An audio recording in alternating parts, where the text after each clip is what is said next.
Olá, Patrícia, tudo bem? Olá, pessoal, quem estiver entrando aí, só dá uns 5 minutinhos até todo mundo conseguir entrar na sala. A gente já começa a aula, tá?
Olá, quem está entrando aí agora, seja bem-vindo. Só dá uns 5 minutinhos aí até todo mundo que está tentando entrar online conseguir, tá bom? A gente já inicia as aulas.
Olá, pessoal, tudo bem? Sejam bem-vindos. Meu nome é Bruno, né? Eu vou estar aí lecionando essas aulas de edição de DaVinci Resolve, né? Serão 8 aulas aí que a gente vai entrar nesse universo da, da, da edição de cor, mas nessa base também tem um pouquinho de montagem, de produção audiovisual. Tá, só para poder saber, tá todo mundo me ouvindo aí? Tudo certinho? Só para saber se tá ok. Pode mandar no chat, não precisa abrir câmera, só para saber se tá tudo certo aí no áudio, tá? E aí no decorrer da aula vocês podem fazer os questionamentos, perguntarem, que a gente vai estar solucionando aí as respostas, tá? Bom, bem-vindos, né? Mais uma vez falando aí. A gente vai ter 8 aulas aí de DaVinci Resolve, mas o nosso foco, né, é trazer a ideia desse universo da ferramenta em si e da produção audiovisual também, que tem como background essa ferramenta, tá? Então a gente vai ter umas abordagens introdutivas sobre é, edição de vídeo, sobre montagem, sobre corte, né, sobre psicologia de cores, né, para depois a gente chegar na ferramenta e ter, né, essas técnicas, ter essas habilidades para poder aplicar ali no software, tá bom? E aí a gente vai passar por algumas questões teóricas, né? Nossa aula é dividida em 4 aulas teóricas e 4 aulas práticas, onde a gente vai fazendo alguns exercícios para reforçar tudo isso que a gente vem aprendendo nas aulas anteriores, tá bom? É, então a gente vai falando sobre como é, é, a produção audiovisual funciona, né? Como a teoria por trás da técnica ela é muito importante para poder a gente prevalecer com o conhecimento por mais tempo, né? Isso é uma premissa muito importante dentro do audiovisual, né? Porque as ferramentas elas vão se modificando durante muito tempo, tá? E aí, com essa mudança do mercado de ferramentas, de tecnologia, ter o conhecimento é uma base muito sólida que a gente tenta passar aqui para poder a gente se adaptar mais facilmente com as novas ferramentas que vêm chegando no mercado, tá bom? Bom, meu nome é Bruno, né? Eu trabalho com audiovisual há mais de 12, 13 anos, né? O audiovisual me proporcionou bastante coisa nessa vida e hoje eu falo um pouquinho sobre, sobre isso, né? Quero tentando ajudar vocês, mas tentem olhar isso como uma conversa, né? Como um bate-papo. Provavelmente tem muita gente que vem participar aqui das nossas palestras, das nossas oficinas, que também tem um conhecimento prévio muito interessante. E eu acho que é importante a gente compartilhar esse tipo de informação. Então, quem quiser participar pode estar se sentir à vontade, pode, né, abrir a câmera, conversar, querer introduzir alguma informação, falar algo do seu conhecimento. Porque eu acredito que no audiovisual, né? Eu acho que ninguém sabe mais que alguém. Eu acho que o audiovisual é muito mais uma ideia coletiva, mesmo porque, né, a sua gênese, né, do audiovisual é impossível de se fazer algo sozinho dentro dessa área. Então, quem trabalha com audiovisual sabe como é muito bem escalonado essa área e como essa área tem várias divisões e isso acaba, né, sendo a magia do acontecimento, que é todas essas produções que a gente vê no cinema, nas propagandas da televisão, é uma equipe muito grande que participa e cada um ali tem a sua função, tá? Bom, na aula de hoje a gente vai ter uma introdução sobre como é a ferramenta, como é que a gente faz o download dessa ferramenta, como ela funciona, é, o que é essa plataforma, e em seguida a gente vai entrar um pouquinho, se tiver tempo, na parte teórica da aula, que a gente vai começando a elaborar, a ter dúvidas e questionamentos. Bom, eu não sei se vocês se sentem à vontade, mas caso alguém queira falar, né, alguma coisa, queira se apresentar, queira é, perguntar o que a gente vai ter na aula, se vai entrar em determinada situação, fiquem à vontade, a qualquer momento a palavra é de vocês. E é o que eu falei, essas oficinas é muito mais um bate-papo, é muito algo mais ali colaborativo do que realmente uma aula em si, tá? Então, fiquem à vontade e o espaço está aberto a todos, tá bom? Então, vamos lá. Bom, eu vou aqui espelhar minha tela para poder abrir aqui a ferramenta e vocês darem uma olhadinha, tá? E aí eu vou explicar o porquê de algumas questões e a gente vai entrando em algumas outras discussões, tá? Bom, calma aí. Deixa eu espelhar minha tela. Ok. Aqui está minha tela espelhada. Bom, gente, essa é a ferramenta que a gente vai trabalhar. O nome dela é DaVinci Resolve, tá? A dona dessa ferramenta é a Blackmagic, né?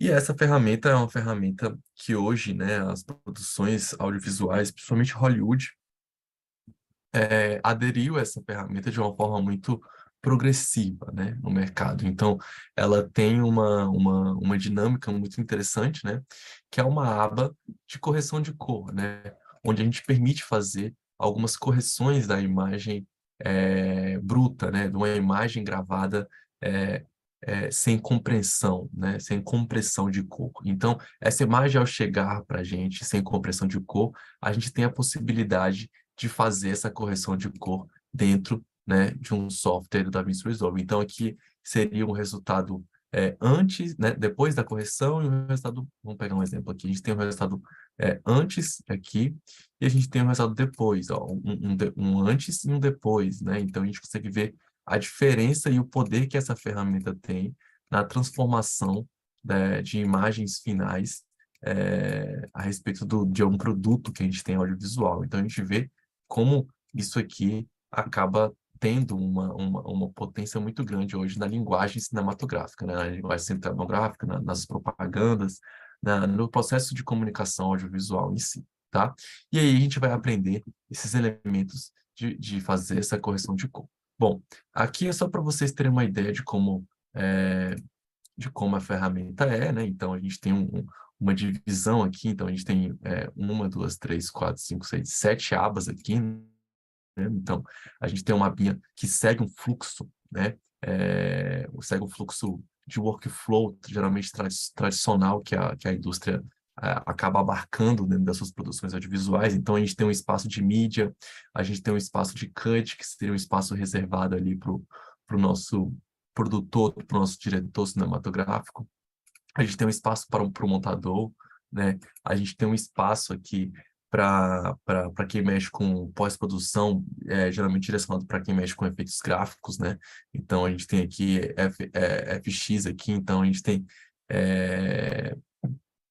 um espaço reservado para isso. Então, é uma ferramenta muito atual por esse determinado fator, né? Ela absorve alguns contextos externos de produção audiovisual e embarca algumas questões técnicas, tá? E aqui a famosa aba, né, do DaVinci Resolve, que é o campo de correção de cor, né? A gente também tem o Fairlight, né, que é um campo de edição, né, de mixagem, né, de áudio. Então ele tem um universo muito grande de mixagem de áudio aqui nesse setor. Então, aqui a gente consegue fazer todo tipo de ambientalização sonora, né, dentro do DaVinci Resolve. Então, é um campo também que acaba se destacando dentro da ferramenta e as possibilidades que você pode fazer, gravando até dentro do próprio software. Então, você cria uma base, né, de gerenciamento de áudio aqui dentro, né, de escolhas de canais, de ambientalização, de espaçamento de áudio, né? Então, isso é muito interessante, né? A gente também tem aqui o delivery, né? Que seria a parte onde a gente vai fazer essa renderização, né, do nosso material. Então, a gente tem uma aba onde a gente consegue customizar todo tipo de material, tendo aqui os mais interessantes e atuais codecs e formatos, né? E resoluções, enfim. A gente consegue conversar com as principais cabeças de broadcast. Então, a gente tem aqui o YouTube, o Vimeo, o Dropbox, né? E o interessante é que essa ferramenta ela não se limita à ideia de, de uma coisa única do ponto de vista de que não conversa com outros softwares. Então, essa ideia de open source, né?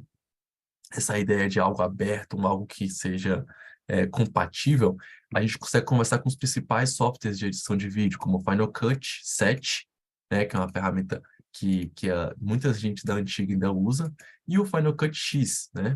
Então a gente consegue conversar com 7 e com X. E a gente consegue conversar com Premiere também, com Avid, com Pro Tools, né? Então a gente tem opções aqui e uma visão muito interessante dessa ideia de trazer compatibilidade, de trazer facilidade para quem está trabalhando com audiovisual. Então isso é uma preocupação que a ferramenta tem, que poucas têm, né? Dessa ideia de não fechar o software apenas ali dentro de uma solução do que o software tem.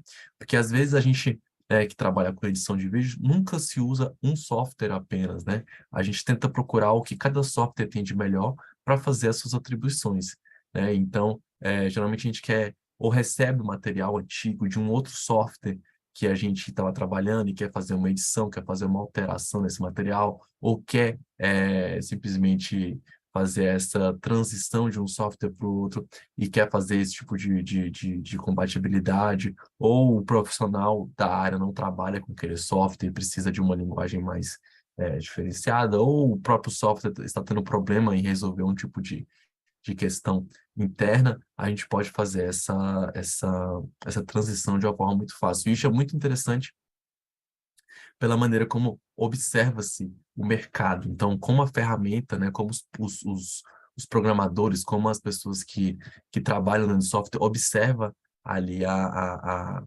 observa ali o mercado e como a ferramenta pode se comportar dentro desse processo, tá? E isso é muito legal, isso é muito interessante, né? Dentro da ferramenta do DaVinci Resolve, tá bom?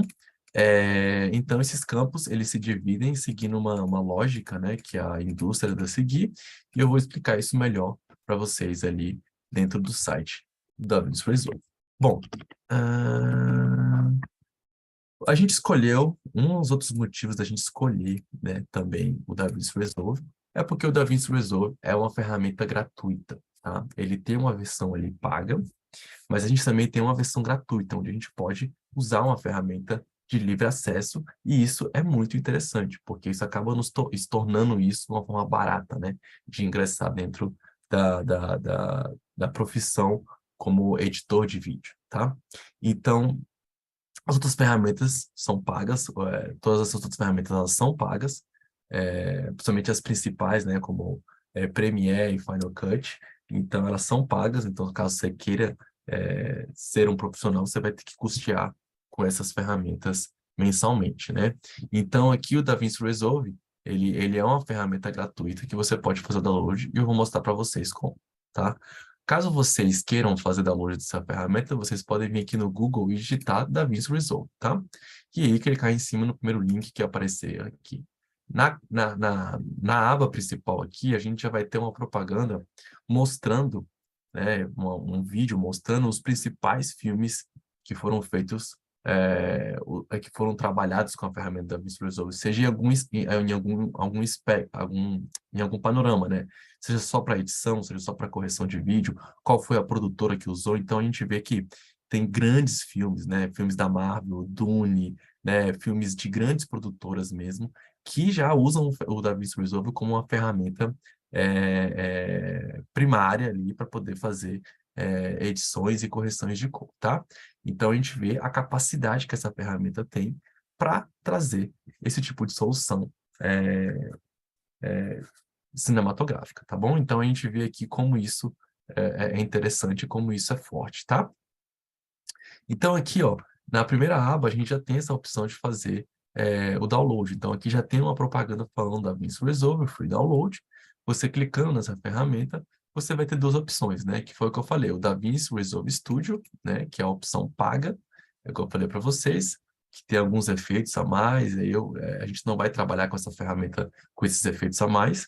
Mas caso você compre uma câmera da Blackmagic, né? Que é a dona da DaVinci Resolve, você pode ter acesso gratuitamente a esse software, ou caso você queira comprar, né, ele está disponível para fazer essa compra. Mas caso você queira fazer a versão gratuita, você tem aqui as duas versões para macOS, Windows ou Linux, né? No meu caso, é o Windows, ou se você for ali o macOS, você vai ter a opção de escolher. Então, aqui vai ter a última versão do software que vai estar sendo trabalhado, e aqui é só você fazer um simples cadastro, entendeu? Só para saber de onde que você veio, tal, qual é o seu local, e aí você né, o produto que você está querendo falar, e fazer um breve discurso aqui e fazer se registrar e fazer download, tá? Eu acho que essa opção, ela já é possível até mesmo sem você fizer... Ah, não, você tem que fazer esse leve registro aqui e o download vai começar automaticamente, tá? Aí você vai fazer o download, obviamente, vai ter o arquivo, né, que você vai ter ali. Você faz, instala, é bem simples, reinicia o computador e o software está pronto, tá? O DaVinci, a ferramenta em si, DaVinci Resolve, ela é bem interessante porque ela nasceu de uma necessidade, né, que as câmeras da Blackmagic tinham a respeito do seu tratamento de cor, né? Quando se lançou esse efeito, né, essa ideia de não compreensão de uma imagem, e essa imagem ela vinha como negativo, né? Vinha uma imagem quase sem cor, né? E essa imagem precisaria ser tratada na pós-produção. Eles tiveram essa ideia de criar um software que fizesse isso com uma precisão muito grande, né? E durante esse tempo, o DaVinci Resolve foi conhecido só para fazer esse tipo de correção de cor, porque a compatibilidade do formato, né, de arquivo das suas câmeras com o seu software que conversava diretamente com o seu software e a sua câmera, ajudavam, né, essa correção de cor. Mas aí, foi observado esse gap, né? Essa ideia de que poderia sim fazer mais e mais e mais, e com o tempo, né, o DaVinci Resolve foi evoluindo, e aí programadores que eram do Premiere, do Final Cut, foram trabalhar em algum projeto parecido, né, foram trabalhar ali com o DaVinci Resolve, com a Blackmagic em si, e acabaram aperfeiçoando essa ferramenta até chegar hoje em uma das melhores ferramentas de edição de vídeo da indústria, tá? E eu vou explicar o porquê, né? O DaVinci Resolve, ele utiliza de um método, igual eu falei, esse método, de um método de linearidade, né? Então, dentro da produção audiovisual, quando a gente for estudar isso lá para frente, tal, a gente vai ver que tem certas hierarquias, né? Que estabelecem uma certa linearidade de produção audiovisual. E aí, dentro dessa linearidade que a gente tem de produção, de ideia de como fazer um filme, a gente tem como custear esse filme, a gente tem como ter dimensão do tamanho desse filme, tem como a gente criar esse filme, né? Então, o DaVinci Resolve, ele respeita essa ideia, né? Essa ideia dessa linearidade. Então, por isso que eu falei que ele tem aquelas abas separadas embaixo da, da, do seu workflow, que é justamente para separar esses blocos, e esses blocos, dessa separação, respeitar esse fluxo, e as pessoas conseguirem trabalhar independentemente em cada área sua, sem interferir na outra.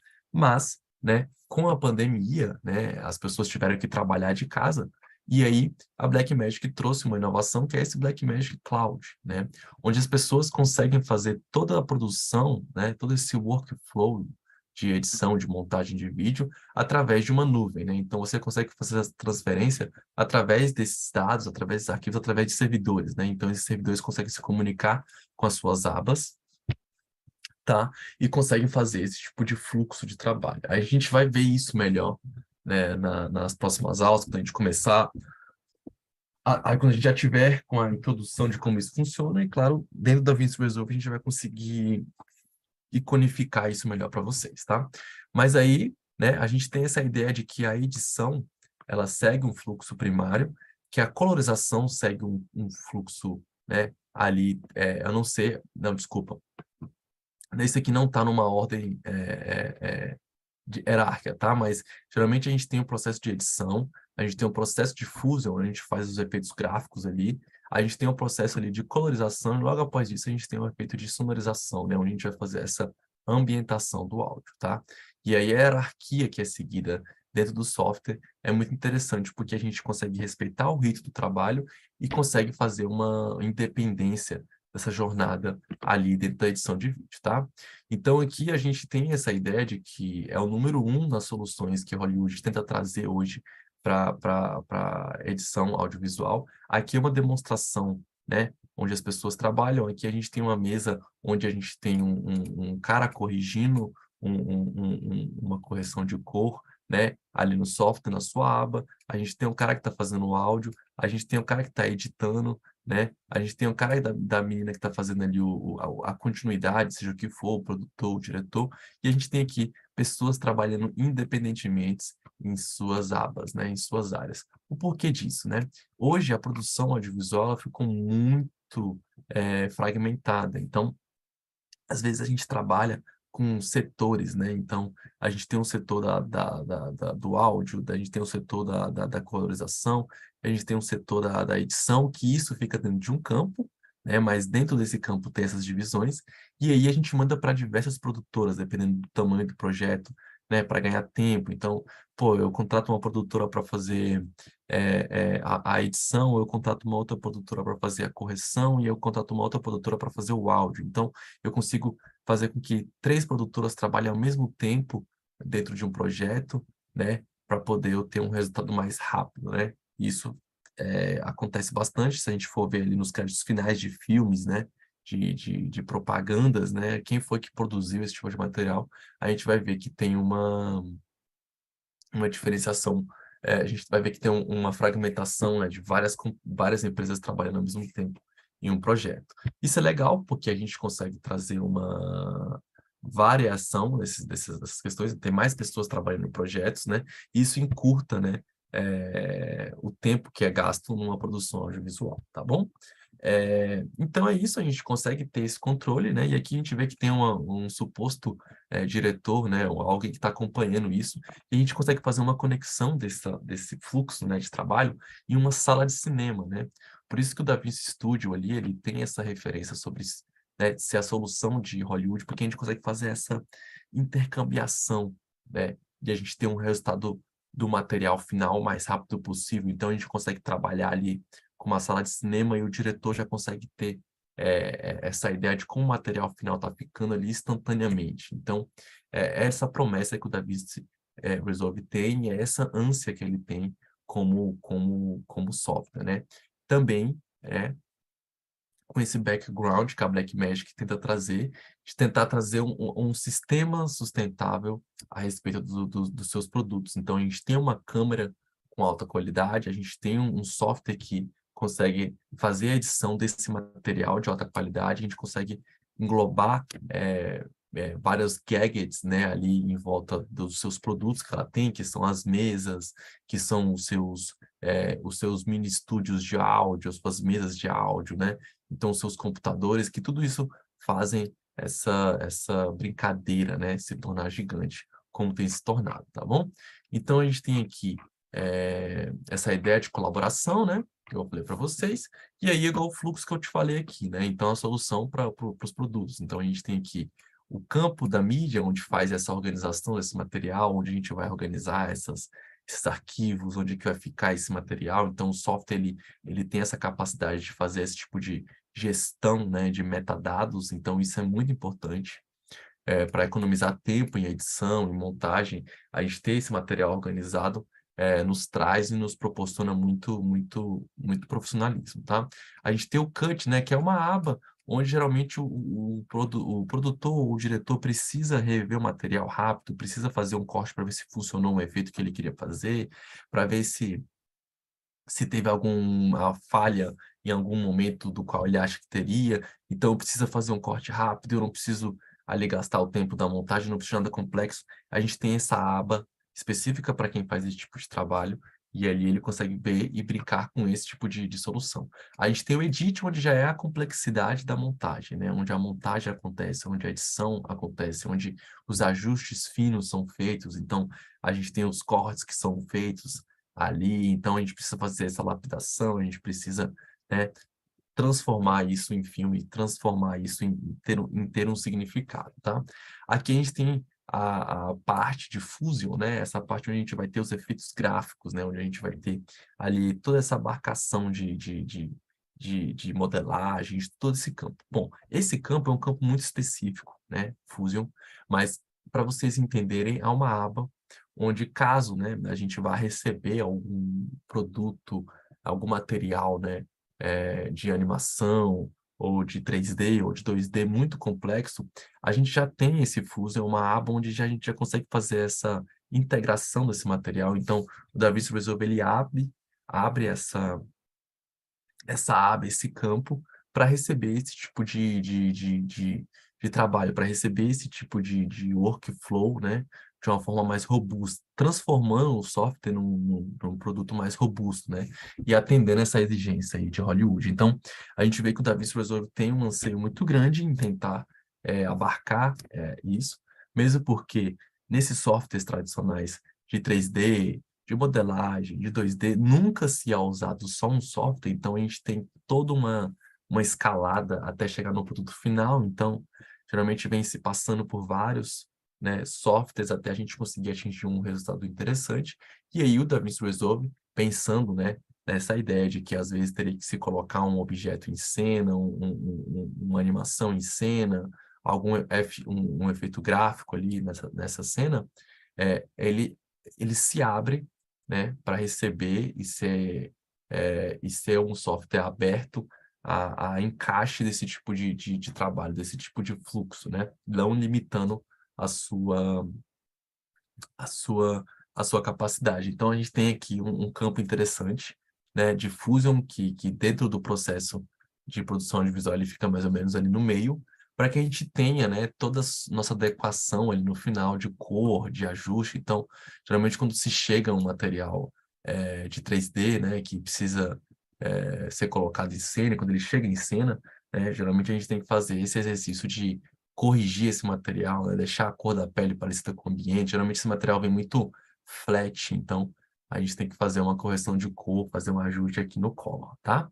Aqui a gente tem o Fairlight, que a gente não vai trabalhar com Fairlight nesse nosso curso, mas o Fairlight é um outro universo à parte a respeito de áudio, né? Então o Fairlight, ali ele tem toda a ambientação de áudio, tem toda a criação do áudio em si, e uma ferramenta muito interessante também, que também tem os seus gadgets que são bem potentes. E o delivery, igual eu falei para vocês lá, que está muito bem ajustado, né, aberto a essa questão de adaptação a outros softwares, tanto de entrega, tanto como receptividade, tá? Então, a gente tem aqui toda essa dinâmica que o software tenta dar uma explicada. Caso quem tem interesse dar uma olhadinha, pode dando uma olhada aqui no software, mas basicamente é isso. Vocês podem fazer download da ferramenta lá onde eu expliquei para vocês, tá? E aqui são os gadgets que eu queria mostrar para vocês verem a capacidade que o software tem, entendeu? Então, a gente tem alguns produtos como mesas, color panels, né? Que são esses painéis de controle de cor, que traz uma certa precisão, né? Então, a capacidade que o software tem até de você criar um mini estúdio ali, né, dentro da sua casa. Então, a gente tem essa ideia do Fairlight, então a gente tem mesas compostas aqui, mesas caríssimas, que são, né, bem interessantes para quem trabalha com esse tipo de questão. Então, a gente tem também essa forma simplificada de trabalhar com software, tá? Então, só para vocês terem noção como é que são essas mesas, né? São mesas de $2.000, $27.000. Então, para quem se o valor dessas empresas acaba custando isso, né? Então a gente tem a ideia de que isso tem um retorno muito interessante, tá? E é isso, e essa possibilidade de trabalhar remotamente, né? Então hoje, além disso, o software ele abriu esse leque de se trabalhar remotamente com essa ideia, tá? Bom, deixa eu ver o que eu posso mostrar para vocês. Vou abrir o software e fazer mais essa escalada aqui sobre o software, tá? Vamos aqui. Ok, vamos lá. Bom, e aí voltando para o software, igual eu falei para vocês, aqui a gente tem esse fluxo, né? Interessante do DaVinci Resolve. E aqui o DaVinci Resolve tem algumas questões interessantes, né? A gente tem uma ideia de que, exemplo, caso você venha de um outro software, caso você esteja, né, se adaptando ao DaVinci Resolve, esteja querendo saber mais sobre o DaVinci Resolve, a gente tem uma questão interessante dentro do software. A gente tem o Keyboard Customization. Então, aqui o próprio DaVinci Resolve, pensando nessa tentativa de absorver, né, esse público de quem quer trabalhar com a ferramenta, a gente já tem algumas facilitações, entendeu? A gente tem aqui o próprio teclado da DaVinci Resolve com seus atalhos. A gente tem o atalho do Adobe Premiere, caso vocês já estão acostumados com o Adobe Premiere. A gente tem do Final Cut X, né? A gente tem do Avid, para quem já trabalhou com Avid, e tem o Pro Tools, tá? Quem trabalhou com Pro Tools, caso for mexer com Fairlight ali. Tá? Então, a gente tem como criar atalhos também, caso vocês queiram criar algum atalho específico, mas tem como pegar os comandos, né? Os atalhos de comandos de outros de outros softwares, tá? Aqui no DaVinci Resolve a gente tem uma coisa interessante, né? Com essa ideia, né, de tentar absorver essa necessidade que a indústria, né, hollywoodiana tem, né? A gente tem a gente tem um composto aqui de informações sobre metadados, né, de arquivos que eu acho que quase nenhum software tem, né? Que é essa ideia de você justamente criar aqui um histórico dessa imagem, né? Hoje, com essas ideias de Big Data, de tudo isso que vem se envolvendo nessa cena contemporânea, né, da tecnologia, a gente tem essa possibilidade de criar um metadata de um arquivo muito grande, né? O porquê, né? O porquê. O primeiro, para contextualização de armazenamento, né? Então, nessa ideia de Big Data, a gente tem aqui uma possibilidade de criar uma metadata muito interessante. Então, a gente tem como também sincar informações do qual a gente teve na produção audiovisual. Então, caso a gente tenha aqui, exemplo, uma claquete, né, de um dia que foi gravado um arquivo, algo do tipo, tem como a gente colocar isso no arquivo digital e ficar muito mais fácil da gente organizar e procurar esses arquivos, né? Só beber uma água. Para quem está mexendo com um filme só, talvez não faça sentido, né, para quem está mexendo com um vídeo ali que vai ser rodado em 2, 3 minutos, mas, exemplo, imagina uma TV Globo, né, que tem aí 40 anos de gravação ali para trás, né, todos os dias gravando centenas e centenas de horas de filmagem né, todos os dias gravando e tendo que armazenar esse arquivo. Fazer esse tipo de gestão facilita muito, né, criações futuras ou facilita muito bancos de imagem, né? Facilita muito essa ideia de você ter uma organização e saber onde é que esses materiais estão armazenados, de que maneiras estão armazenados. Então, a gente consegue colocar muita informação nesses arquivos para saber qual ISO que foi gravado, qual shutter, qual tipo de shutter, o FPS da câmera, o formato do arquivo, o LUT de monitor, tudo isso a gente consegue colocar, né? Se teve informações sobre assistente de cor, tudo isso aqui, ó, a gente tem nessa ideia de metadados aqui dentro do nosso software, até para criar crédito depois, ó, a gente tem informações muito interessantes, né, a respeito desse software, ou desse arquivo que a gente tem o metadados original da base de arquivo, que tem como saber como ele foi gravado e por aí vai, né. Então aqui a gente tem como saber informações básicas de frame, de bit depth, que isso é importante para a gente fazer uma análise, vamos supor, de correção de cor ou não, para saber quantos depth a gente tem no arquivo. Então, o DaVinci Resolve ele oferece esse tipo de informações para os nossos arquivos, e isso tem uma diferença muito grande para quem trabalha com gestão de documentos, de arquivos, né? E é por isso que essa aba é a primeira aba que fica aqui. Porque geralmente, dentro da produção audiovisual, a gente tem uma pessoa responsável que se chama de tráfego, né? Essa pessoa que faz o tráfego desses arquivos, a pessoa que faz o insert, né? É o cara que faz o select. Então, dentro de uma produção audiovisual, sei lá, de médio porte, dependendo do tipo de produção que você está fazendo ou lugar que você trabalha, a gente tem o cara que faz o select, né? O responsável para fazer o select das imagens, para o editor, o montador já chegar ali e já montar, né, os arquivos, já olhar e bater e falar, não, é assim que vai rodar, é assim que vai ser. Então, essa ideia, né, de ter esse arquivo, o DaVinci Resolve já pensou, né, já pensou nessa pessoa específica para trabalhar aqui dentro do DaVinci Resolve. Então, o assistente de edição, ele tem o seu espaço onde ele pode fazer essa organização, ele tem acesso aos diretórios, os arquivos, tem como fazer clone tool, então tem como fazer a ideia de pegar o arquivo e transformar em outro. Então, a gente já faz todo o nosso processamento aqui de uma forma bem interessante, tá? Então, aqui a gente vê o poder que a ferramenta tem e a gente vê como isso não é nem um pouco mal utilizado, tá? Então, a gente tem aqui a aba de metadata. Então, a gente tem como inspecionar o arquivo também, saber como é que está esse arquivo, brincar com ele. Tem como a gente fazer uma captura, né, de imagem, de tela de algum software. Então, se você tem aqui alguma placa de vídeo com conexão, tem como você fazer capturas, exemplos de VHS, né, caso você queira fazer. Então, aqui tem como fazer uma gestão e preparação de material, de arquivos, né, para que chegue na montagem algo já lapidado para o montador já ter só a preocupação de fazer essa orquestração desses materiais, tá bom? Então, como eu falei, a parte de cut aqui em si, mas eu queria entrar mais nessa ideia aqui do nossos arquivos, né? Dessa ideia Não, calma aí, não é aqui que eu queria entrar.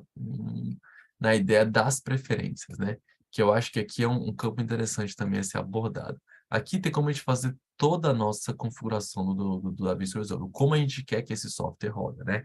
Então, a gente tem como ter acesso aqui a principais informações do arquivo, como a memória e o efeito gráfico, tem como você controlar como você quer que essa memória, a sua memória do computador funcione, qual é a placa de vídeo que você quer que, que o DaVinci Resolve use, qual é o lugar onde você vai armazenar esses arquivos, né, a decodificação desses materiais, a ideia de conectar áudio e vídeo externo, né? Igual eu falei para vocês, como o DaVinci usa muitos painéis gráficos, né, para fazer essa identificação de cores, e por aí a gente vai entrar ainda nesse assunto no futuro, aqui a gente tem como controlar tudo isso. Então, a gente tem acesso até 16 monitores externos, né? Então, a ferramenta consegue ter uma gestão de até 16 monitores. Então, assim, a gente vê a proporção que o DaVinci Resolve tem com essa ideia de correção de cor e de produção audiovisual em larga escala, né? Então, a gente vê que 16 monitores para um computador rodar, eu acho que, assim, a gente vê como, como é interessante, tá? Deixa eu ver. A gente também tem aqui essa ideia de conectar, né, as contas da internet, como o YouTube, o Vimeo, o Twitter, o Dropbox, diretamente no DaVinci Resolve, né? A gente tem um porquê disso acontecer. Hoje em dia, com essa ideia de vazamento de dados que acontece direto, né, por se hospedar arquivos em servidores para fazer esse tipo de tráfego, né, a própria ferramenta já pensou nisso e falou, não, beleza, como é que a gente pode evitar esse tipo de problema? Então, a gente criou aqui uma conexão direta com os servidores dos principais sistemas de broadcast, né? Que é o YouTube, o Vimeo, o Twitter, o Dropbox, seja o que for. Onde a gente já consegue colocar esse arquivo diretamente no servidor do YouTube ou do Vimeo para que não tenha nenhum tipo de vazamento, né? Exemplos. Caso a gente queira, sei lá, lançar um trailer, né? Ou algo do tipo, a gente já consegue ter a noção de como é que esse trailer, né, vai ficar aqui no software. Então, eu quero lançar um trailer que não pode vazar para lugar nenhum ou algo do tipo. Eu já consigo colocar diretamente da ferramenta no YouTube sem ter que fazer nenhum tipo de outro tráfego, né? Aqui no DaVinci Resolve, tá? Então, a gente consegue fazer esse tipo de manejo aqui. E a ferramenta é super aberta a ponto da gente ter a modificação que alguns programadores conseguem fazer aqui no nosso Advanced Settings, né? Para poder, sei lá, fazer algum tipo de ajuste, ou, sei lá, algum diretor quer fazer uma remoção de alguma função para deixar o software mais leve, algo do tipo. Aqui no DaVinci Resolve a gente consegue fazer esse tipo de trabalho, tá? Bom, deixa eu ver. Bom, deixa eu passar um vídeo para vocês, tá? Que vai falar um pouquinho sobre a ferramenta em si na parte de montagem. E aí a gente vai entrar em um tema interessante aqui sobre DaVinci Resolve. Deixa eu ver.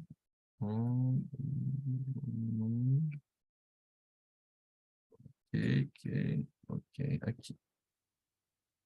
Vou mostrar um vídeo para vocês e a gente já volta.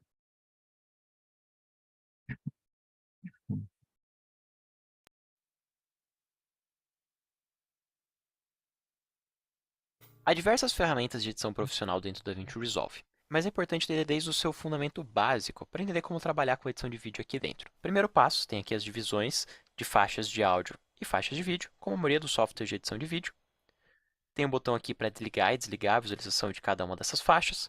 ou para ativar e desativar o sincronismo entre elas.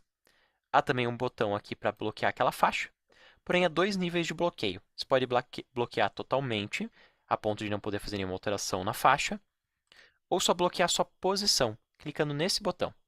Aqui você está bloqueando de tudo, todos irão ficar bloqueados. Ou você pode vir aqui e dar um Ctrl clique, assim você bloqueia só dessa faixa. Esse botão ele bloqueia a posição, quer dizer que eu não consigo mover aquele take para um lado ou para o outro, porque ele está bloqueado. Porém, eu ainda posso aplicar efeitos, mudar sua transparência, mudar o volume do áudio, posso fazer qualquer outro tipo de alteração que não seja mover. Essa é uma ferramenta muito legal que eu ainda não vi em nenhum outro software, porque permite que você trave a sua edição, passe para a etapa de acabamento e deixe seguro o posicionamento de todas as faixas de vídeo. Em compensação, se você usa o cladeado normal, que você encontra em todos os softwares de edição, você não poderia fazer mais nada, porque estaria totalmente bloqueado. Do lado você tem aqui o número da faixa. Se você expandir bem a faixa, você vai ver que dentro dessa faixa, até para expandir mais eu vou utilizar esse botão aqui e pedir que eu quero a versão expandida. E a gente vai conseguir ver que dentro da faixa também uma contagem de clips. Toda vez que você tiver um novo corte nessa faixa, vou pegar a Gillette para simular um novo corte, vai aparecer aqui do lado que você tem mais um corte. Então, se você quiser facilmente contar, saber quantas clips você tem, você pode ler por aqui.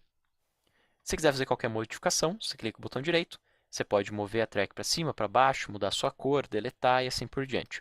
O mesmo vale para as faixas de áudio. Só que na faixa de áudio você tem um pouco mais de opções, porque você também pode mudar o tipo de áudio que está anexado naquela faixa.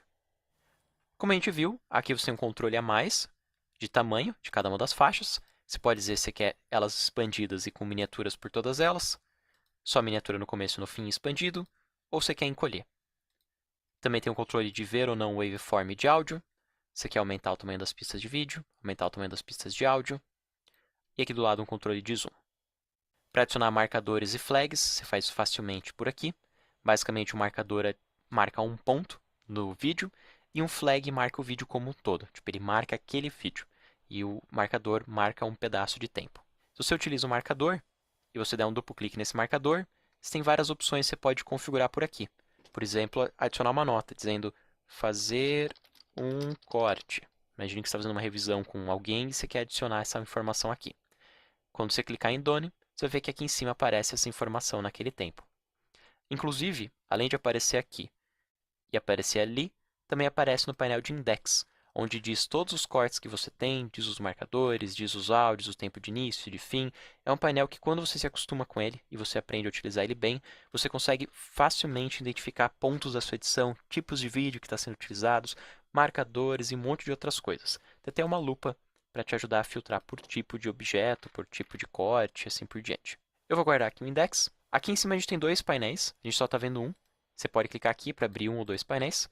Basicamente, com um painel você vai ver só o seu monitor da timeline, e com dois painéis também tem um monitor de origem, que você traz aqui do Media Pool. Se você der um duplo clique no vídeo, você vai ver que ele aparece nesse monitor da esquerda, e o outro da direita, como qualquer outro software de edição.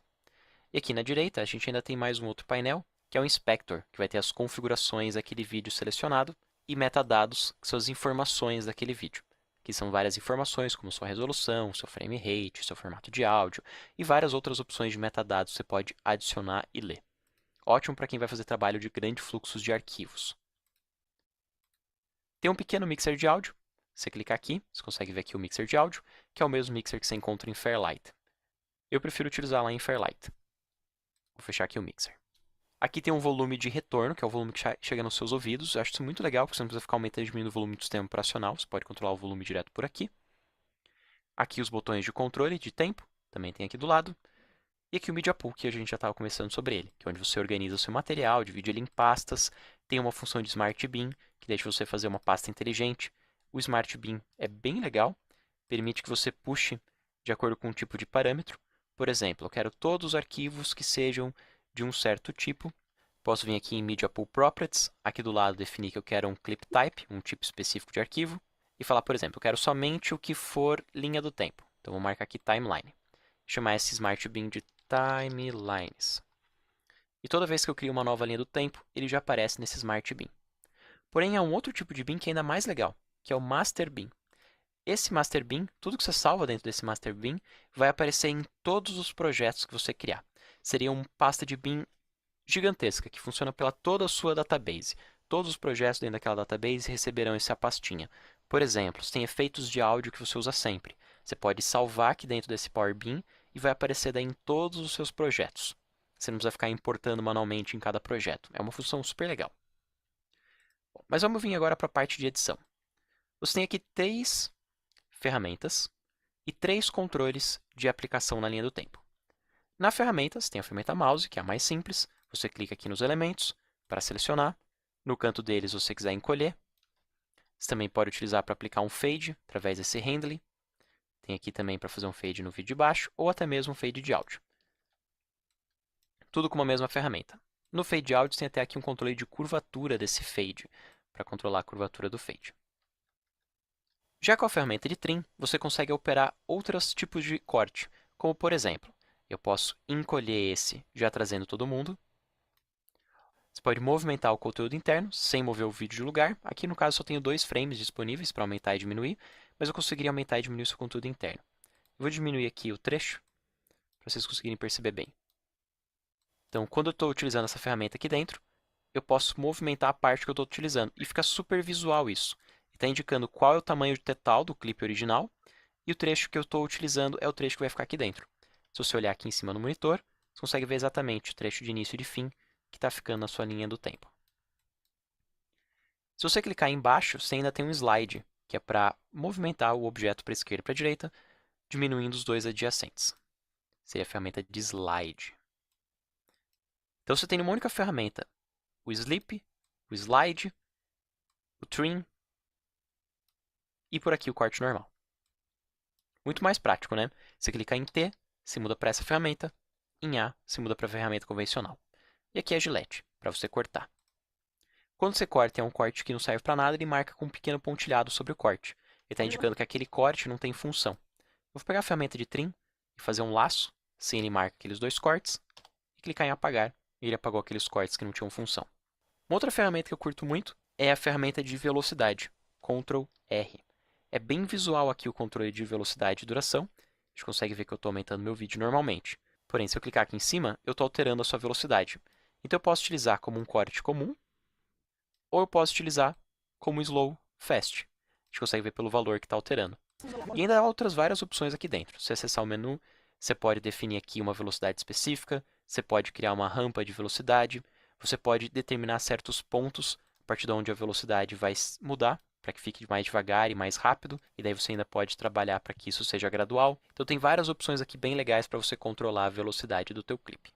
Bom, vamos ver essas 3 opções aqui de cima. Imagina que você quer substituir um clipe por outro clipe. Então você for lá no Media Pool e escolher uma outra animação para usar naquele pedaço. Você pode aplicar ele na linha do tempo utilizando o inserir, daí ele vai cortar tudo e inserir naquele espaço, dividindo toda a sua timeline.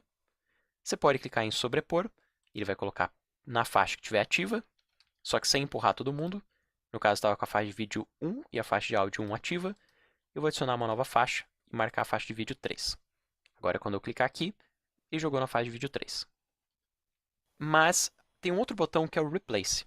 O botão Replace ele vai substituir o vídeo que você tem aqui. Então ele vai pegar essa animação e colocar no lugar dessa animação, clicando simplesmente em Replace.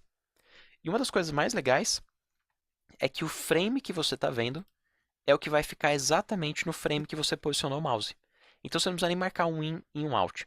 Basta você estar vendo o frame que você quer e o frame onde você vai inserir, clicar em Replace e ele insere esse frame naquele espaço. Se o vídeo não couber por inteiro, daí sobra um pouquinho do vídeo anterior ali no final. Então essa é uma ferramenta de edição super precisa, com diversos controles profissionais de edição de vídeo.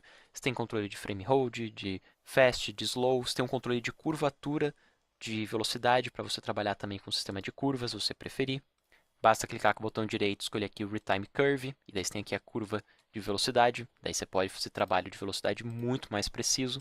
Então tem várias ferramentinhas super legais que fazem com que o DaVinci Resolve também seja uma opção extremamente profissional de edição de vídeo.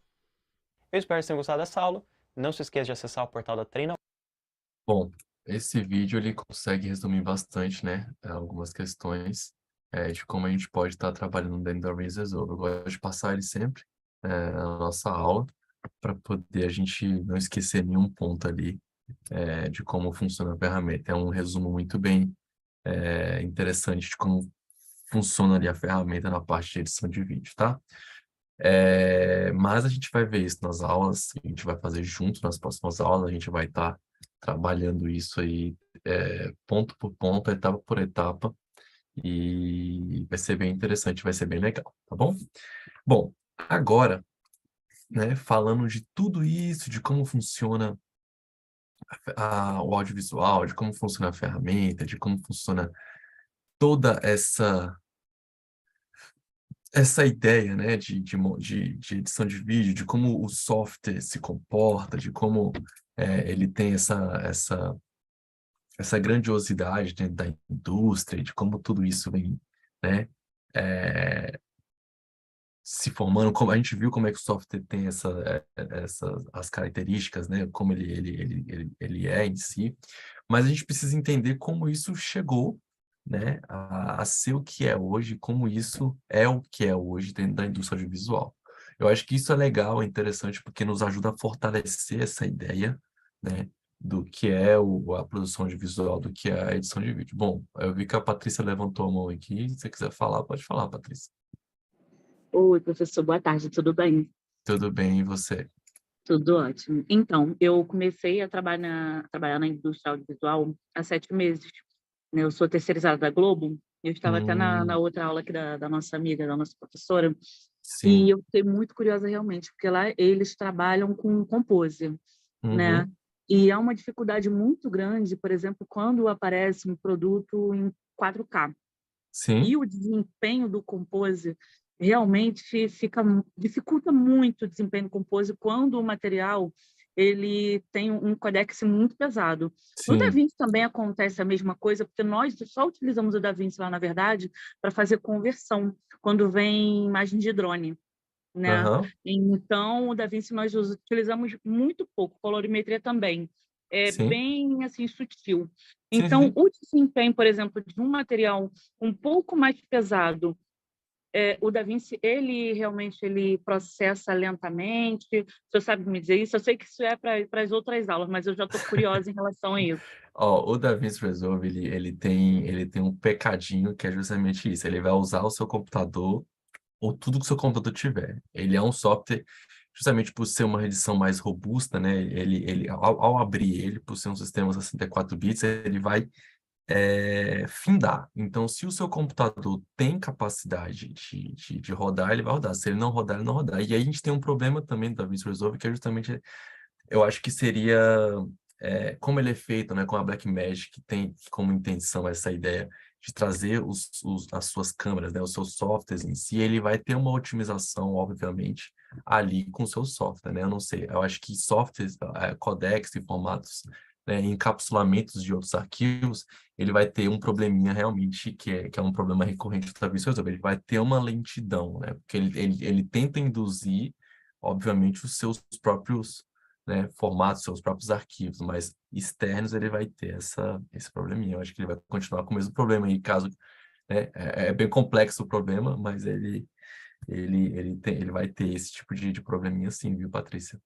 Provavelmente. Eu acho que ele não vai ser uma boa solução para esse tipo de ideia aí que você está me passando, viu? Ele, Então, ele, quem ele... realmente, desculpa, perdão, Não, sem quem, problema. quem realmente tiver que trabalhar já precisa ter em mente, né, e consciência de que precisa Sim. ter realmente uma boa máquina, né, logo de Isso. cara. Ele dá essa abertura de você conseguir instalar, ele dá essa abertura de você tentar otimizar ali nas configurações de memória RAM e tal, mas você viu aqui, né, a complexidade que ele tem. Então, ele abre a opção de você conseguir trabalhar com 16 monitores, com gadgets de painel, de tudo isso. Então, a ideia dele é não ter uma limitação. Obviamente, se você tem uma máquina um pouco inferior, ele vai rodar na sua máquina, tá? Mas ele não vai te proporcionar o melhor resultado, né? Ele vai querer algo, é, até mesmo para poder não ter nada, como o Premiere tem alguns problemas de flutuação de processamento, ou que o Final Cut também tem, ele não vai ter essa ideia, mas ele vai exigir do seu software, ele vai exigir da sua memória, então ele vai criar um cache grande, ele vai exigir que, né, você não tenha nenhum vídeo rodando ali paralelamente, algo tipo que ele vai exigir realmente, ele vai ter esse probleminha sim, tá? É essa a Ok, parte ruim, né? obrigada. Porque Valeu mesmo. a ideia dele é justamente essa, você usar ele inteiramente, ele vai usar vai ter essa questão. Mas, Patrícia, se você quiser também colaborar, pode falar, tá? Esse curso, ele é um curso para iniciante, tá? Então, a gente vai entrar em alguns tópicos, assim, bem exemplo, as pessoas que não sabem, né, onde fica a tecla de corte, a tecla de fazer isso. Então, fica à vontade também para estar participando aí, para estar perguntando coisas mais complexas do que eu puder ajudar, eu vou tentar ajudar. E também, se você Não, quiser eu tenho 7 meses só, contribuir. acabei de nascer, vou começar a Não, mas sentir é o gosto da interessante. comida, estou Mas, engatinhando. não, é interessante, mas é porque é interessante também a gente mostrar, né, como a outra visão das pessoas a respeito de como eu estava lidando, igual você falou.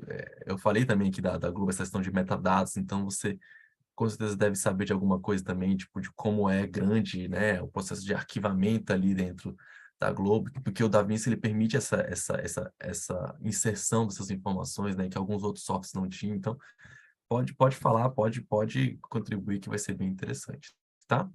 Tá, obrigada, É, professor, valeu mesmo. não, que isso, estamos juntos aí. Precisar é só falar, tá?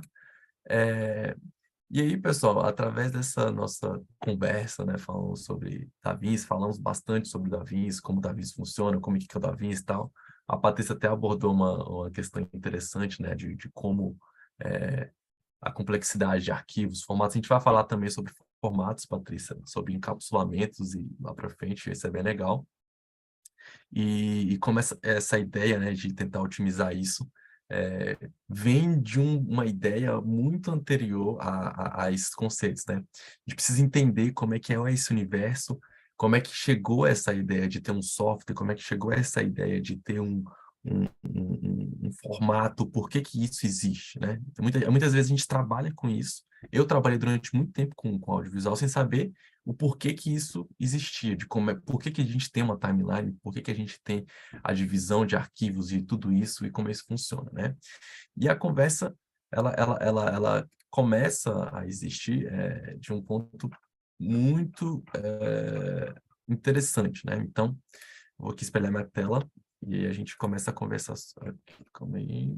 Ok, ops. Ok, vamos lá. Beleza. Bom, ok, ok. Bom, então a gente começa numa discussão, né? A primeira ideia que eu gosto de debater é justamente o que é edição de vídeo ou montagem, né?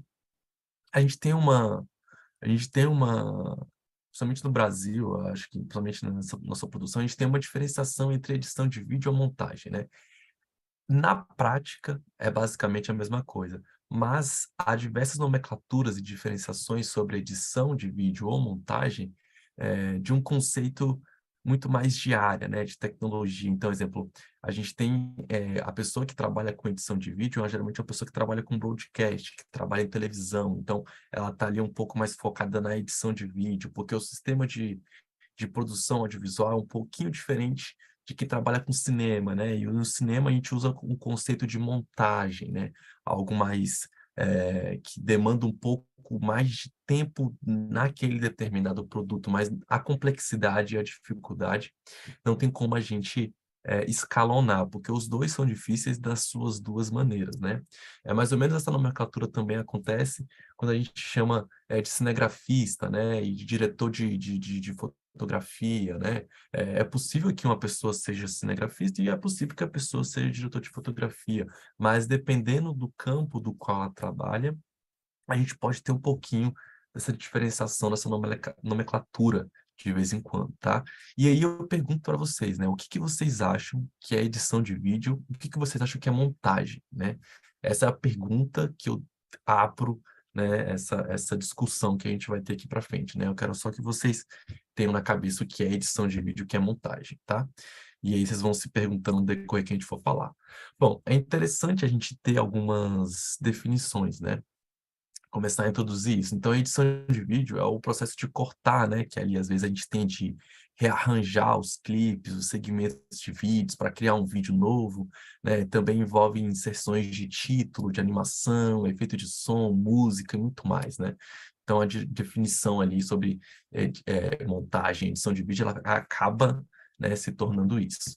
A gente tem uma definição do dicionário, né, que fala que a seleção e a coordenação de materiais filmados, gravados para a elaboração de um filme, né, ou um programa, é o processo pelo qual o montador seleciona as cenas da filmagem após seu término, unindo-as em sequência para formar o filme, e aí vai, tá? Essas são as definições do dicionário ali. A gente tem uma outra definição também do ARMS, né? Do Roy Arms, que é o processo de edição que compreende dois procedimentos básicos no que se refere à imagem, né? O primeiro é a seleção do take mais apropriado entre os vários filmados. O segundo é a junção desses takes selecionados para criar uma sequência, né? Que oferece uma continuidade coerente para o evento narrativo. Muito bonito, muito maravilhoso essas definições e tal, mas, enfim, a gente vem com um contemporâneo da montagem, que é o Walter Mudge, que fala que simplesmente é quando se corta os pedaços ruins. Eu amo o Walter Mudge, mas eu discordo viamente do que ele fala aqui, porque eu não acho que seja só isso. Eu acho que montagem ou edição de vídeo é muito mais do que cortar os pedaços ruins, né? Mas ele faz essa brincadeira, né, sobre o que é a definição sobre montagem, justamente brincando com essa ideia de que não seja só isso, né? É algo muito mais amplo, né? E é por isso que há essa complexidade enorme por trás de uma produção audiovisual. E aqui eu vou mostrar um vídeo para vocês do Pio Gomes, muito interessante, tá? O que é montagem? É o aprendizado de 1, 2, 3. É uma sequência. É o que dá o sentido ao filme, né? Construção, né?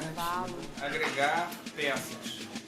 Rompiendo permanentemente um discurso para reconstruir. Capacidade de construção de uma gramática. É um lugar onde a gente decide o filme. A montagem está no roteiro, naquele que dirige o filme. Quer dizer, é tanta coisa, né? Mas tá. Montagem para mim é a essência. Mesmo que seja a montagem interna, a montagem dentro do plano. Eu prefiro olhar de linguagem, ver um filme de Tarkovsky. É o que diferencia o cinema do teatro. A escritura definitiva de uma película. Uma palavra. Essencial. Construção. Tempo. Narrativa. O sinal. Paciência. Sintaxe. Corte. Plano de sequência. Fusão. Corte, fusão. Montagem é começar tudo de novo. É o início e o fim de uma película. É tesoura no olho. Bom, eu amo esse vídeo justamente por tudo que ele representa, né? Você vê que a gente tem uma montagem interessante do filme e são perguntas, né, para diversos montadores do mundo inteiro, né? E a gente vê que nenhum tem a mesma percepção do que seja montagem, né? Então, pessoas que trabalham com isso dia a dia, são pessoas que vivem a vida toda com isso, são pessoas importantes da área, são pessoas que, né, já fizeram isso durante muito tempo e nenhuma tem, né? Todas têm uma definição muito diferente, muito ampla. Todo mundo sabe o que é, mas ninguém consegue responder exatamente o que seja montagem, né? E essa brincadeira ela vai acontecendo, porque cada um vai ter a sua maneira, né, de ver o que é montagem, o que é edição de vídeo em si. E aí aquelas definições que a gente tinha do dicionário, do Walter Murch, todo mundo que tentou explicar um pouquinho sobre o que era montagem, caiu por terra, né? Porque essas pessoas que são pessoas que trabalham com isso todo dia, são pessoas que escrevem por isso, e que pessoas que fazem essa definição, não sabem dizer, não sabem entrar em um consenso sobre o que é montagem. Isso, às vezes, é ruim, mas isso também é mágico, né? Pelo ponto de vista que a gente pode ter algo em nossas mãos que só a gente sabe fazer e a maneira como a gente faz nos torna único por fazer aquilo, entendeu? Então, a gente ganha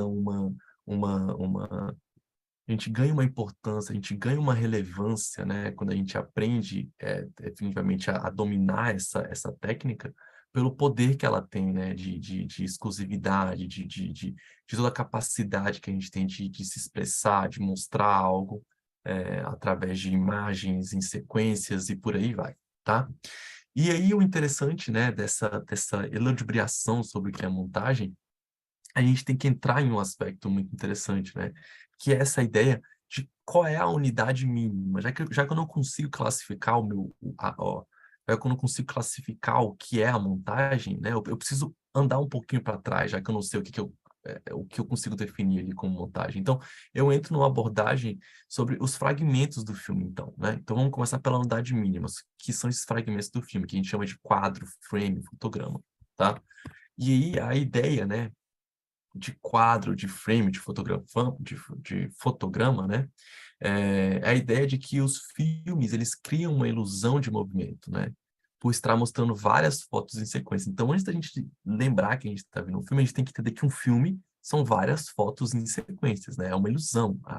De fato, aquilo ali não está acontecendo apropriadamente, né? A gente vai entender isso lá na frente, porque a gente vai ver como essas sequências acontecem, né? De como é que as cores se comportam na nossa retina e como tudo isso vem se transformando.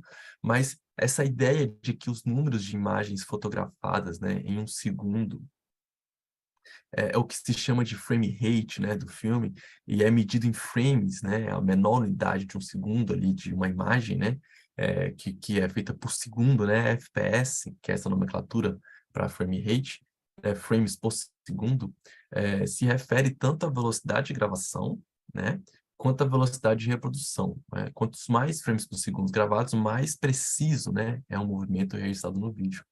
Então, a gente começa com uma unidade mínima ali de frame rates e hoje a gente tem, né, diversas tecnologias ali bem infundadas por trás desse conceito, mas vamos nos preservar a ele temporariamente, tá? Então, a gente tem esse cara aqui, que é o Edward Muybridge, né? Que é o cara que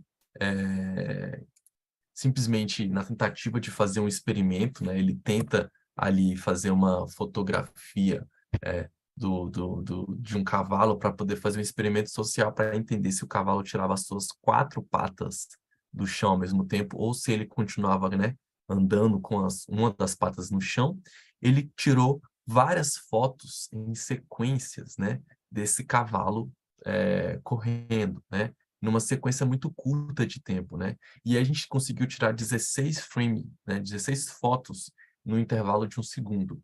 E aí, a ideia, né, que se criou ao se colocar essas imagens em sequências, uma ao lado da outra, né, dividida por esse frame aqui, né, a gente teve uma sensação de ilusão, né, de que essa imagem estava em movimento, né, ao ser colocadas, né, dentro de um filme. Então, você olhando aquilo, você tinha uma sensação de movimento.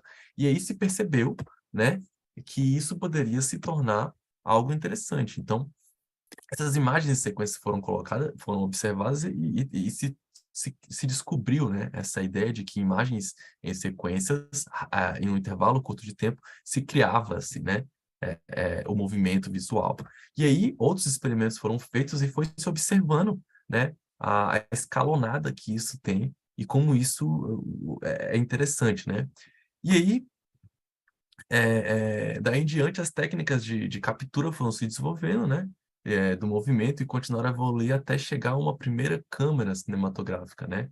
Que permitia a criação de fotos em sequências, em uma única fita de negativo, chamada de película, né? De película, a antiga película, né? Que ainda é utilizada de vez em quando, mas já foi-se, né, usado no passado também durante muito tempo, né, que tornava possível, né, essas imagens serem exibidas em sequencialmente em um projetor, dando a ilusão de movimento. Então, isso mudou a nossa percepção a respeito de fotografia, de imagens e movimentos, de projeções em si.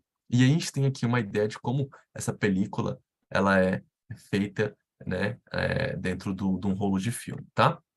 E aí, a ideia de que a gente tem hoje de uma edição, né, de uma montagem de vídeo, ainda foi se preservada justamente por essa confecção de como as imagens em movimento, né, como os takes, os frames em sequências eram confeccionados. Então, a gente tem um exemplo aqui de como era uma mesa de corte antigamente, observando e analisando uma película, né, de 35mm aqui, olhando ali pro seu frame rate em si. Aqui eu acho que é uma animação, então aqui é uma coloração de lei, e aí vai.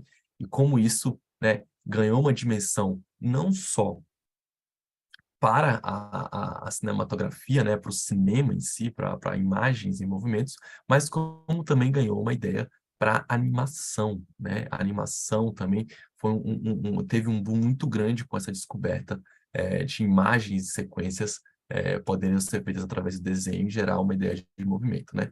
E aí a gente tem, até hoje, exemplo, o DaVinci Resolve utiliza, né, essa metodologia de frames, né, de imagens e sequências, só que de uma forma horizontal. Então, a gente tem aqui uma linha do tempo, né, que é uma coisa que tenta representar a película e as suas divisões, né? E essas divisões, elas tentam assimilar a ideia da imagem de movimento. Então, a gente ainda utiliza, né, uma abordagem sobre uma película dentro de um software que é extremamente digital, né? Então, é por isso que eu gosto de falar de coisas que aconteceram no passado e o porquê que isso acontece, para a gente entender alguns pontos referenciais que a gente tem hoje dentro da montagem, dentro da edição de vídeo, e isso tem mais de 100 anos, basicamente, entendeu? Então, a gente consegue se adaptar facilmente quando a gente entende alguns conceitos básicos. Então, a timeline é nada mais, nada menos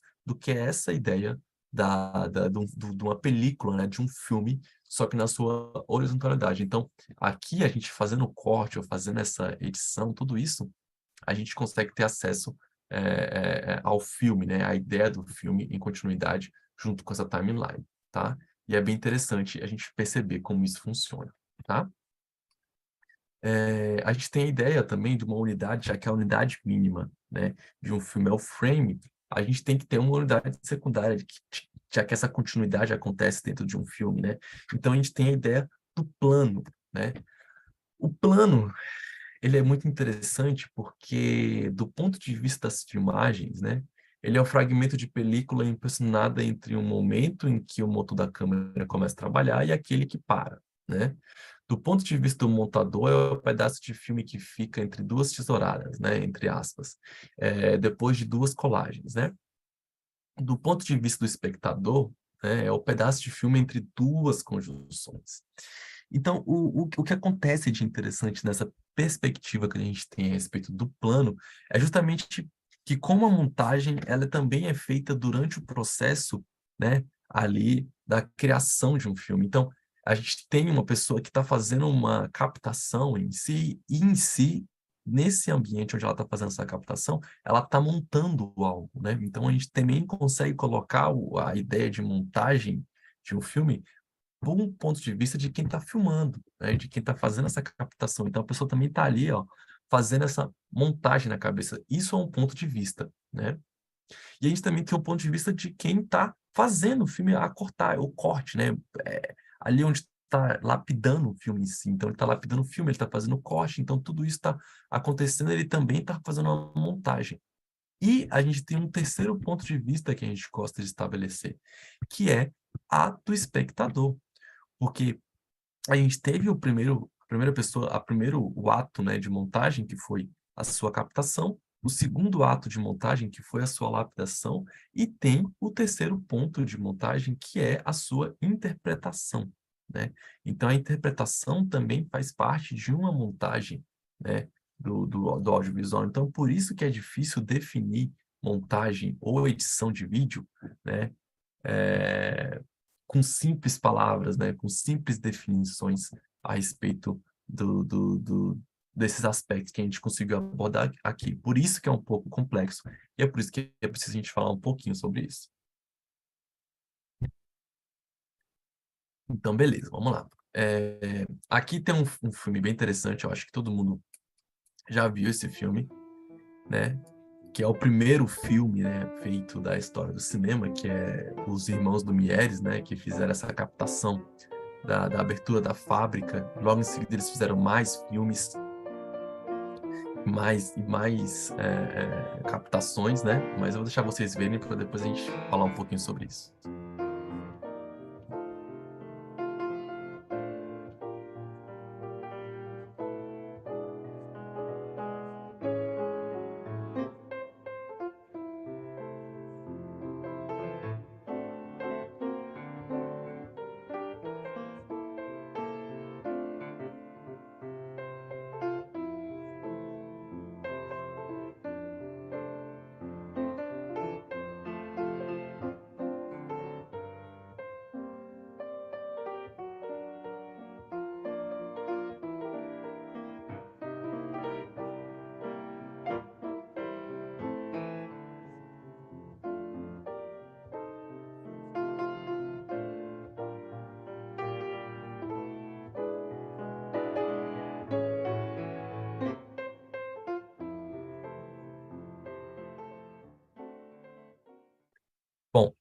Então aqui a gente tem alguns takes, né? Os famosos takes dos irmãos Lumière, mas aqui a gente tem uma abordagem muito interessante, né? Porque aqui a gente percebe como, né, a ideia de montagem, né, o take em si, como não se existia, né, ainda a concepção de montagem, que você senta ali na produção, lá no seu computador e vai fazer essa montagem. A montagem era um processo pensado ali na gravação. Então, a gente vê que essa abertura aqui da fábrica, né, esse filme super famoso, ele tem uma encenação, então ele tem uma escolha, ele tem um início, ele tem um fim, ele tem uma ideia de como isso vai ser alocado, o tempo de duração que isso vai ter. Então, a gente vê aqui as pessoas olhando para a câmera, então elas sabiam que estavam sendo gravadas, né? Então, a escolha de quem vai sair primeiro, do cachorro, essa porta que vai abrir lateralmente. Então, toda a concepção, né, de montagem, de tudo aquilo que vem evoluindo, ela é muito ampla, justamente quando a gente começa a observar esses elementos, né, de como a gente vai definir a escolha e a retirada, né, de algo dentro do filme, né? Então, isso tudo é uma representação de montagem de um jeito diferente, né, numa perspectiva de quem fez a filmagem ou algo do tipo. Mas é interessante a gente debater como há esses significados, né, de montagem, aonde que eu poderia cortar, né, onde eu corto, onde eu tiro, por que que eu não estou colocando, como é que eu não estou fazendo, qual o momento exato de se fazer isso, qual o tempo, qual o ritmo que eu estou trazendo para o meu filme. Exemplo, essa parte do senhorzinho que ele aperta a mangueira, então, até onde, né, eu vou trazer ritmo para essa imagem, como isso vai fazer. Então, como essa percepção já era entendida muito antes da gente ter a própria montagem de computador, né, ali sentando no software, fazendo esses cortes, alongando o tempo, diminuindo o tempo. Então, essa ideia ela já existe e já pressupõe muito antes de existirem, né, até mesmo computadores. Então, calma aí. Então, a gente dá continuidade a essa ideia, né, por causa dessa ideia do plano, né, como o plano ele tem um poder muito grande ali na montagem. E aí, depois do plano, a gente tem a ideia, né, de tomada, de take, né? Que aí a tomada e o take é a palavra que usamos para designar a repetição do mesmo plano, né? Para uma melhor interpretação do autor, ou um melhor movimento de câmera, ou qualquer motivo pelo qual o diretor não considerou o primeiro take bom, e aí vai. E aí entra um processo muito mais nosso, né? De quem está na montagem, provavelmente dita, porque aí começa a criar essa possibilidade de ter várias opções de um mesmo ponto de vista referencial. Então, a gente começa a encenar e a fazer várias vezes, repetidamente, a mesma ideia do qual a gente procura, né? E a gente começa a ter takes de uma mesma imagem, de uma mesma seleção, de um mesmo propósito, né? E aí a gente começa a criar, né, melhores possibilidades, melhores aproveitamentos ali do ator, do cenário, do ambiente. Então, a gente parte do pressuposto de que a gente está tendo uma ilusão, que a gente está manipulando, que a gente está construindo uma narrativa, que a gente está escolhendo o que a gente pode ter como melhor em ação, em take, e a gente começa a ficar mais preocupado, né, e tem esse controle total, e aí a gente começa a ter esses takes, né, essas tomadas. E aí tem um vídeo muito interessante que eu gosto de mostrar aqui, que é sobre erros de gravação, e eu vou falar o porquê depois. Roda, plaquete e ação. Tá me chamando de otário? Não. Por acaso, tenho pinta de otário? Desculpe. Tá me chamando de otário? Me desculpe. De novo. Vai de novo, agora vai. Plaquete.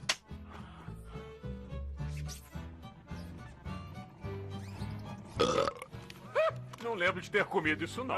Que é eu isso? não acredito. Seu porco! Já é a quinta Esse vez. cara aí embaixo de novo. Desculpe, pessoal. Eu bati uma feijoada no almoço e só agora sentou. Já tô legal. Foi mal. Bom, eu gosto de mostrar esse vídeo, né, que é uma animação da Pixar, obviamente, né, esses dois filmes, um é Vida de Inseto, o outro é Toy Story, mas assim, a ideia de que não haveria necessidade nenhuma, né, de ter esses erros de gravação, né, de ter esses takes que não seriam supostamente aproveitados, né, E aí a gente considera a importância que tem a escolha e a não escolha de um take, né? Porque, exemplo, a gente tem uma animação que escolheu, né? Preferiu-se, né? Se gastou tempo fazendo erros de gravações para uma animação que não há necessidade nenhuma de ter isso, justamente para mostrar uma outra perspectiva dos personagens, né? Para mostrar uma outra visão de como os personagens se colocam em alguma situação diferente ali, encenando esses, né? Esses bastidores em si. Então, essa atmosfera por trás daquilo, né? Da escolha, da perfeição, acontece aqui. Eu gosto de ilustrar dessa forma, porque traz essa brincadeira, né? Essa dinâmica de que não havia necessidade nenhuma de ser feita, foi feito, e como a gente observa isso de um jeito diferente, tá? E aí, a escolha de um take, a remoção de um take, né? Ela é importante da mesma escala. Você colocar ou não colocar uma cena, né? Um take ali, ele tem a mesma importância. Então, o que você oculta do seu filme e o que você coloca no seu filme, ele tem a mesma relevância, tá? E é por isso que eu gosto de mostrar esse vídeo, mostrando a importância que isso tem, por ser uma animação, por não ter necessidade de se fazer isso, porque você tem controle total, né, dos personagens, mas foi feito, e como isso gera um efeito de uma outra perspectiva, de a gente olhando para os personagens, para os atores, para tudo que está em volta ali, tá? Fragmentos do filme, né? Voltando aqui para a cena e para a sequência, né? A ideia de cena, né, e sequência em si é uma situação que ocorre no espaço em um tempo determinado, né? Martinelli falando sobre essa ideia. Cena, né, é o conjunto de planos que acontece no mesmo lugar, sempre que uma ação muda de lugar, troca de cena. Sequência é o conjunto de planos, né, ou cenas que estão interligados pela narrativa. O lugar pode variar, mas a ação tem continuidade lógica, tá? E aí, essa ideia de cena e sequência é igual a ideia que a gente vem conversando lá atrás, né? Os fragmentos mínimos que o filme tem até a gente chegar nesse conceito um pouco mais amplo, né? Dessas ideias de como se funciona, né? O frame, o fragmento, né, do filme, o take, o plano e tudo isso se juntando para a gente ter essa concepção de como isso funciona. E aí a gente tem um termo muito interessante dentro do cinema, que é o lance da descontinuidade, né? Ao se observar toda essa atmosfera de montagem, de edição de vídeo dentro do set, fora do set, como essas coisas eram montadas com esses filmes, né? A gente descobriu a descontinuidade. Então, a gente teve um insight, né, dentro da indústria, né, em si, que a grande maioria dos filmes hoje, todo mundo sabe disso, não são filmados na mesma ordem que são exibidos, né? E essa descontinuidade facilita a produção de um filme e possibilita um melhor planejamento da ação desejada, né? Alguns filmes não foram gravados assim, como dos irmãos Lumière, Hitchcock, aí por aí vai. Mas essa ideia de descontinuidade nos trouxe uma percepção muito grande de como a gente poderia fazer um filme, né? Como a gente poderia atingir certos níveis de manipulação, então como a gente poderia contar uma história interessante, isso não precisa ser gravado em linha reta, eu posso fazer um efeito nesse ponto, eu posso fazer uma quebra naquele ponto, eu posso fazer isso, eu posso voltar atrás, eu posso, né, gravar de trás para frente, de frente para trás, e gravar do meio para o fim, do fim para o meio, e aí vai. E isso nos proporcionou uma ideia muito grande de como a gente poderia fazer esses filmes, né? E como isso poderia trazer uns recursos bem interessantes, tá? E aí os primeiros filmes, eles eram muito parecidos com teatro, né? Então eles eram feitos em um único plano, sem corte, né? Mais tarde, como o Georges Méliès, perceberam que não havia necessidade nenhuma de ser feito desse jeito, né? E aí ele começou a experimentar algumas coisas bem malucas, né? E se descobriu que exibir dois planos, em princípio, não tinha nenhuma conexão com o terceiro, né?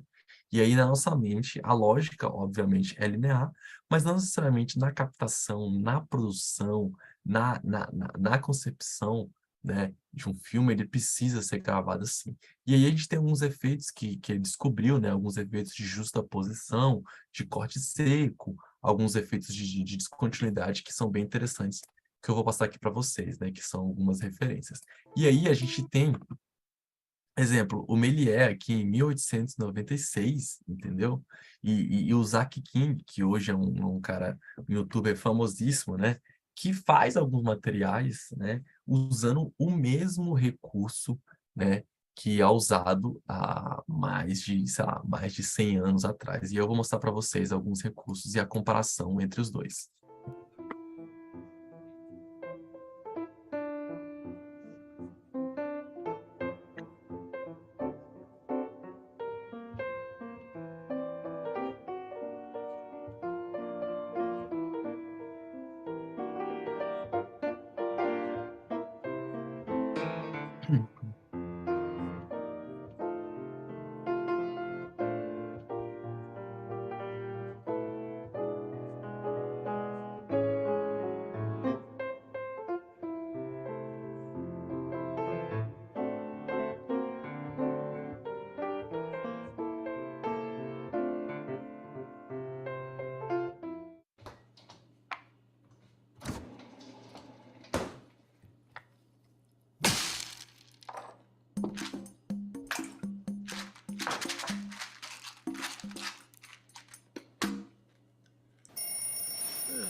Então, aqui a gente consegue observar, né, que, claro, são duas, né, gerações totalmente diferentes, né, recursos totalmente diferentes, mas, né, a prerrogativa do efeito, da ideia, da aplicação, ela continua a mesma, né? Então, a ilusão, a forma de tentar transformar a ideia de descontinuidade, como é gravado. Então, esses efeitos, geralmente, eles são gravados de um jeito que tem a sensação de descontinuidade, então isso na nossa cabeça parece que é uma linearidade, mas na verdade não é. Então tudo isso tem como referência, como a mesma base, essa ideia de descontinuidade, tá? E é muito interessante a gente observar tão duradouro e tão longo é essa ideia, né? Como isso perdura durante muito tempo e a importância que tem até hoje, nos dias de hoje, tá? E aí, eu gostaria de fazer a mesma pergunta que eu fiz lá no início, né? E agora, o que um editor de vídeo faz, né? O que faz um editor de vídeo? E aí, eu vou trazer ali o nosso camarada, né? O querido Walter Murch, um dos principais editores do mundo, né? Para falar um pouquinho para a gente também o que se faz um bom editor. A good editor must have some sense of how to tell a story. And that involves a sense of rhythm. And it's a little bit like telling a good joke. If the joke could be a great joke, but if you tell it with the wrong rhythm, it falls flat. So there's an inbuilt relationship between the story itself and how to tell a story and the rhythm with which you tell it. And editing is certainly 70% about rhythm and what you are showing and the rate at which you show it. And it's very hard to teach this. You in a sense, it's like dance. You can explain the rudiments of dance, but to really learn how to dance, you have to dance. You just have to get out there and do it. And you feel awkward at the beginning, naturally, but then you gradually figure out, well, I'll put my foot here and then I do this little thing and then that gets me over there. And editing is very similar to dance in that way, in the sense that you can think of the architecture of a film as a kind of frozen dance. And what we do in assembling the film for the first time and then refining it is gradually improving the basic structure and then the finer details of those rhythms. Bom, eu gosto bastante desse vídeo, né? Esse curtinho trecho que ele fala justamente da ideia ali de que é difícil, né? Você explicar o que é difícil de você ensinar, como se fosse uma dança, você tem que ali inventar e fazer do seu jeito, da sua maneira. Eu gosto muito também disso porque é a sua maneira, né? A forma como você vai fazer aquilo é independente, é única, é exclusiva, né? Walter Murch, para quem não sabe, é um dos principais editores do mundo, né? Então já fez edição de filmes famosíssimos como Apocalipse Now, Star Wars, Ghost, quer ver? Que mais? Ghost, Apocalipse Now, Ghost, Poderoso Chefão, né, do God of Father. Então, assim, é um cara que é reconhecidíssimo, né, a respeito de montagem, né, de ritmo, né? Então, assim, é um cara que tem bastante conhecimento sobre montagem, né? Então, assim, é aconselhável estar por dentro, né, da opinião do que ele acha sobre montagem de filme. Então, assim, eu acho muito legal essa concepção de exclusividade, tá? Eu acho que todo mundo tem uma maneira de se montar. E é por isso que é escolhido, né, certos e determinados montadores para certos tipos de filme, né? Então, geralmente a gente quer fazer um filme de ação, a gente escolhe um cara que tem uma pegada um pouco mais diferente, ou quer fazer um filme de drama, a gente escolhe um montador um pouco diferente para poder dar um equilíbrio ali, para trazer uma tensão que eu preciso. Então, o diretor, ele está nesse papel de fazer essa orquestração do filme, escolhendo essas cabeças aí que representam o corpo, né, de uma produção audiovisual.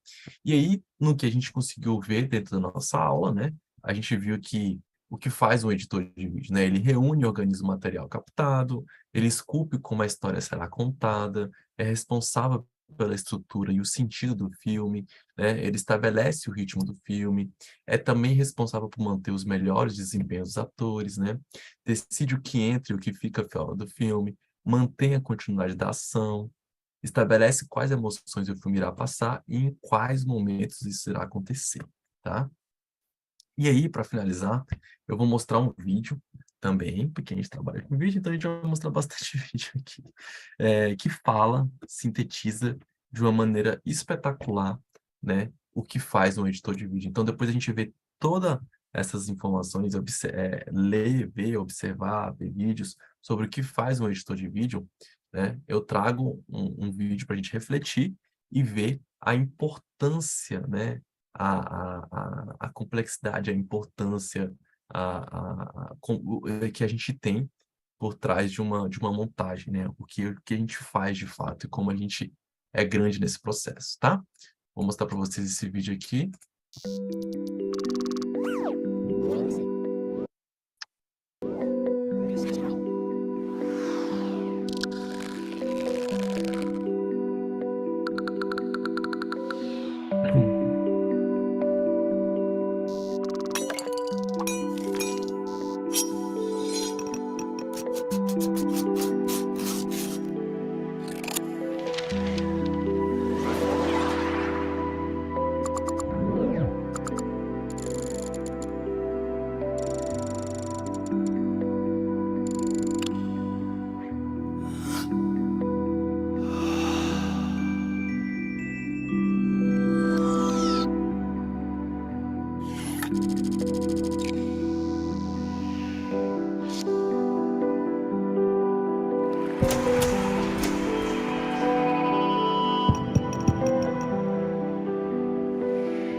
Bom, esse vídeo mostra um pouquinho sobre como a nossa área ainda tem essa ingratidão, né, de que quanto menos a gente for percebido, melhor foi a nossa edição de vídeo, né? Foi a nossa montagem, foi o nosso trabalho exercido em cima de um material. Mas, bom, eu acho que por hoje fica essa ideia aí, né? Eu gosto bastante desse vídeo final, porque ele dá essa sintetizada, como a gente tem essa ideia, como a gente tem essa responsabilidade de criar tensão, perigo, como a gente manipula, né, as emoções de uma pessoa que está vendo o material ali que a gente criou, que a gente editou, que a gente trabalhou. Então, você mudar a forma como uma pessoa se sente, seja ela de um jeito positivo ou algo que você consiga, né, criar na cabeça dessa pessoa, é algo tão poderoso que você consegue fazer isso dentro de uma sala de cinema, montando um vídeo, mostrando algo para alguém. Então, assim, eu acredito muito nesse poder que a montagem tem, que a produção audiovisual em si consegue exercer em alguém, e como isso, né, também é importante, né, para o indivíduo como expressão, como né, demonstração do que está sentindo também através de uma imagem. Então, você consegue conectar esses dois mundos através de uma representação, de uma imagem, de um vídeo, de um filme que você está proposto a fazer e a pessoa está proposta a assistir, tá? E é isso, pessoal. A gente vai continuar. Acho que a nossa aula termina aqui. Acho que na quinta-feira a gente retorna, tá? E espero ter ajudado. Nossas aulas vão ser desse jeito, como a gente foi hoje. A gente vai ter essa conversa, vai fazer, vai mostrar, vai aplicar. E nas aulas mais práticas, a gente vai estar mais focado ali de como trabalhar dentro da ferramenta da Visual Resolve, tá bom? Qualquer pergunta podem conectar lá no grupo, pode falar com a gente, pode ser por outros assuntos, pode ser curiosidade, pode ser tudo que vocês acharem interessante. A nossa ideia mesmo é fazer esse campo aberto, essa conversa que a gente viu aqui agorinha, que é muito necessário que todos contribuam, tá bom? Qualquer coisa, estou à disposição, eu e o Sábio, a gente vai estar tentando ajudar vocês nessa jornada aí, tá bom? Ok, professor. Obrigado. Boa tarde, pessoal. Valeu. Valeu, pessoal. Obrigadão aí. Valeu, Bruno. Pessoal, Valeu. qualquer dúvida com relação à configuração de equipamento, enfim, é só o que a gente puder ajudar, é só perguntar no grupo que a gente responde lá. Isso. Estaremos à disposição aí. Beleza. Valeu a todos. Tá? Obrigado. Boa tarde, galera. Boa tarde, gente. Um abraço, fiquem bem, tenham um resto ótimo de dia para vocês aí, tá?